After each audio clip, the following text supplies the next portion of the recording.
The trial went swiftly forward after that. Mr. Jenkins told the doctor to ask Bob what he saw on the night of the 29th. And when Bob had told all he knew and the doctor had turned it into English for the judge and the jury, this was what he had to say. On the night of the 29th of November, 1824, I was with my master, Luke Fitzjohn, otherwise known as Luke the Hermit, and his two partners, Manuel Mendoza and William Boggs, otherwise known as Bluebeard Bill, on their gold mine in Mexico. For a long time these three men had been hunting for gold, and they had dug a deep hole in the ground. On the morning of the 29th, gold was discovered, lots of it, at the bottom of this hole, and all three, my master and his two partners, were very happy about it because now they would be rich. But Manuel Mendoza asked Bluebeard Bill to go for a walk with him. These two men I had always suspected of being bad. So when I noticed that they left my master behind, I followed them secretly to see what they were up to. And in a deep cave in the mountains I heard them arrange together to kill Luke the Hermit so that they should get all the gold and he have none. At this point the judge asked, "Where is the witness Mendoza?" "Constable, see that he does not leave the court." But the wicked little man with the watery eyes had already sneaked out, when no one was looking, and he was never seen in Puddleby again. Then Bob's statement went on. I went to my master and tried very hard to make him understand that his partners were dangerous men. But it was no use. He did not understand dog language. So I did the next best thing. I never let him out of my sight but stayed with him every moment of the day and night. Now the hole that they had made was so deep that to get down and up it you had to go in a big bucket tied on the end of a rope.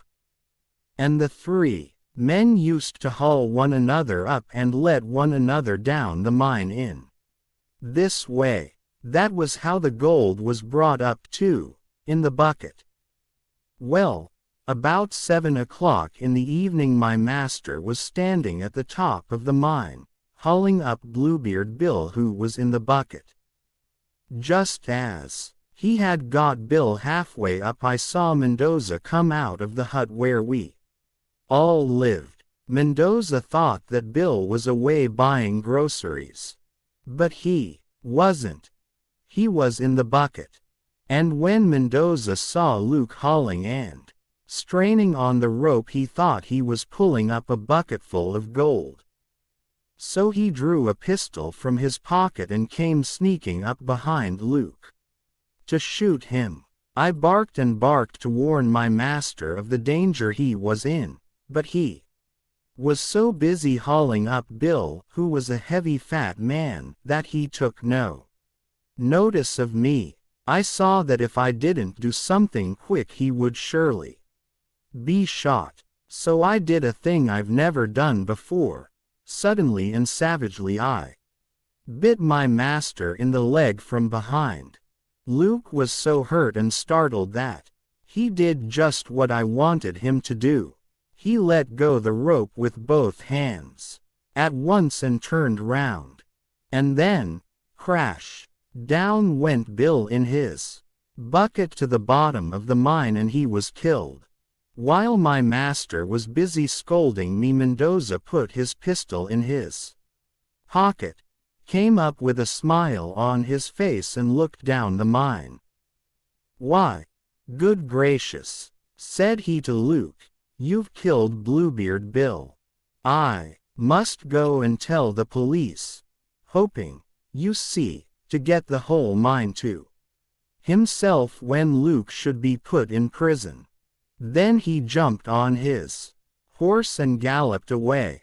And soon my master grew afraid, for he saw that if Mendoza only told enough lies to the police, it would look as though he had killed Bill on purpose. So while Mendoza was gone, he and I stole away together, secretly, and came to England.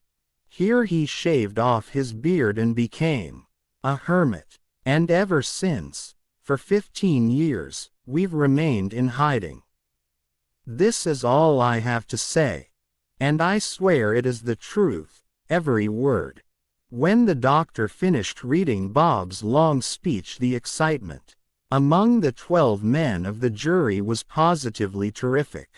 One, a very old man with white hair, began to weep in a loud voice at the thought of poor Luke hiding on the fen for 15 years for something he couldn't help, and all the others set to whispering and nodding their heads to one another. In the middle of all this up got that horrible prosecutor again, waving his arms more wildly than ever. "Your Honor," he cried, "I must object to this evidence as biased. Of course the dog would not tell the truth against his own master. I object. I protest." "Very well," said the judge, "you are at liberty to cross-examine. It is your duty as prosecutor to prove his evidence untrue. There is the dog. Question him, if you do not believe what he says." I thought the long-nosed lawyer would have a fit. He looked first at the dog, then at the doctor, then at the judge, then back at the dog, scowling. From the witness box, he opened his mouth to say something, but no words came. He waved his arms some more. His face got redder and redder. At last, clutching his forehead, he sank weakly into his seat and had to be helped out of the courtroom by 2 friends. As he was half carried through the door, he was still feebly murmuring, "I protest. I object. I protest." Next the judge made a very long speech to the jury, and when it was over, all the 12 jurymen got up and went out into the next room. And at that point the doctor came back, leading Bob to the seat beside me. "What have the jurymen gone out for?" I asked. "They always do that at the end of a trial, to make up their minds whether the prisoner did it or not. Couldn't you and Bob go in with them and help them make up their minds the right way?" I asked. "No, that's not allowed. They have to talk it over in secret. Sometimes it takes. My gracious, look, they're coming back already." They didn't spend long over it. Everybody kept quite still while the 12 men came tramping back into their places in the pews. Then one of them, the leader, a little man, stood up and turned to the judge. Every one was holding his breath, especially the doctor and myself, to see what he was going to say. You could have heard a pin drop while the whole courtroom, the whole of Puddleby in fact, waited with craning necks and straining ears to hear the weighty words. "Your Honor," said the little man, "the jury returns a verdict of not guilty." "What's that mean?" I asked, turning to the doctor. But I found Dr. John Dolittle, the famous naturalist, standing on top of a chair, dancing about on one leg like a schoolboy. "It means he's free," he cried. "Luke is free. Then he'll be able to come on the voyage with us, won't he?" But I could not hear his answer, for the whole courtroom seemed to be jumping up on chairs like the doctor. The crowd had suddenly gone crazy. All the people were laughing and calling and waving to Luke to show him how glad they were that he was free. The noise was deafening. Then it stopped. All was quiet again, and the people stood up respectfully while the judge left the court. For the trial of Luke the Hermit, that famous trial which to this day they are still talking of in Puddleby, was over. In the hush while the judge was leaving, a sudden shriek rang out, and there, in the doorway stood a woman, her arms outstretched to the hermit. "Luke," she cried, "I've found you at last." "It's his wife," the fat woman in front of me whispered. "She ain't seen I am in 15 years, poor dear. What a lovely reunion. I'm glad I came. I wouldn't have missed this for anything." As soon as the judge had gone, the noise broke out again, and now the folks gathered round Luke and his wife and shook them by the hand, and congratulated them and laughed over them and cried over them. "Come along, Stubbins," said the doctor, taking me by the arm, "let's get out of this while we can." "But aren't you going to speak to Luke?" I said. "To ask him if he'll come on the voyage?" "It wouldn't be a bit of use," said the doctor. "His wife's come for him. No man stands any chance of going on a voyage when his wife hasn't seen him in 15 years. Come along. Let's get home to tea. We didn't have any lunch, remember. And we've earned something to eat. We'll have one of those mixed meals, lunch and tea combined, with watercress and ham. Nice change. Come along." Just as we were going to step out at a side door, I heard the crowd shouting, "The doctor! The doctor! Where's the doctor?" The hermit would have hanged if it hadn't been for the doctor. "Speech! Speech! The doctor!" And a man came running up to us and said, "The people are calling for you, sir." "I'm very sorry," said the doctor, "but I'm in a hurry."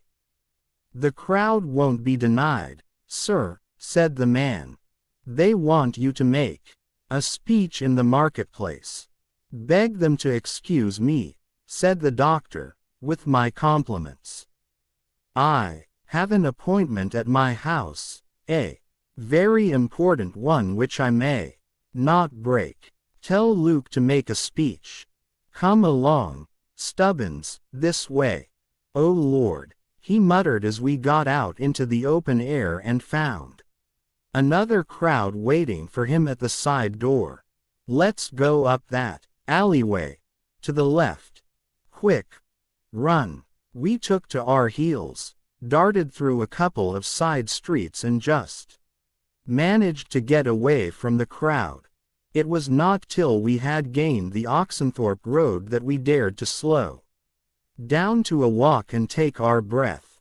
And even when we reached the doctor's gate and turned to look backwards towards the town, the faint murmur of many voices still reached us on the evening wind. "They're still clamoring for you," I said. "Listen." The murmur suddenly swelled up into a low distant roar, and although it was a mile and a half away, you could distinctly hear the words, "3 cheers for Luke the Hermit. Hooray! 3 cheers for his dog. Hooray! 3 cheers for his wife. Hooray! 3 cheers for the doctor. Hooray! Hooray! Hooray!" The 9th chapter. The Purple Bird of Paradise. Polynesia was waiting for us in the front porch. She looked full of some important news. "Doctor," said she, "the Purple Bird of Paradise has arrived." "At last," said the doctor. I had begun to fear some accident had befallen her. "And how is Miranda?" From the excited way in which the doctor fumbled his key into the lock, I guessed that we were not going to get our tea right away, even now.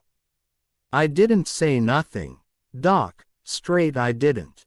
That is, nothing much.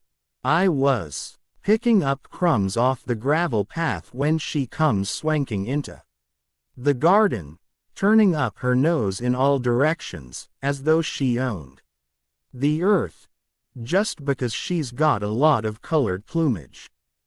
London, sparrows as good as her any day.